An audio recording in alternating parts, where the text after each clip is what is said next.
The International Motor Show Germany, one of the world's largest mobility trade fairs, officially opened in Munich on Tuesday with the most exhibitors from its host country of Germany and China. According to the event's official website, China is the country with the most exhibitors at the IAA Mobility, with some 70 companies following Germany.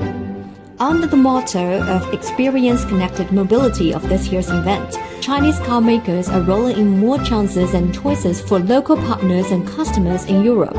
我们集团的话也正在考量整个欧洲地区的话，我们的首个汽车的整车工厂，我们也在做一些相关的区域相关的一些选址问题我们最终的话会在今年年内吧，确定我们在欧洲的整个首个汽车整车厂的一个选址。China's EV battery maker, Contemporary Amperex Technology Company Limited, presented a new lithium iron phosphate battery named Shenqin, which allows super-fast charging capable of delivering 400 kilometers of driving range with a 10-minute charge.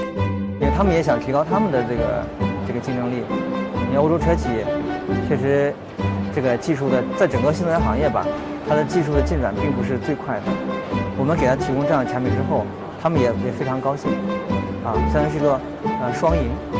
ZF Group, a hidden champion in the auto supply industry, has opened 3 plants and 4 R&D centers in China. It has been actively increasing its presence in China. So China is for us a very interesting market because it's very innovation driven. And I guess this is based on 2 things. One is the average age of the customer is way younger than you see it in other established markets like here in Germany or in North America.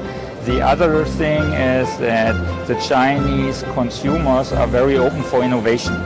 And that makes it a very innovation-driven market, and that's why we enjoy very much to offer then latest innovation in China and to develop it with our Chinese colleagues together because they are close to the market, they understand the customer needs, and that's how we drive innovation.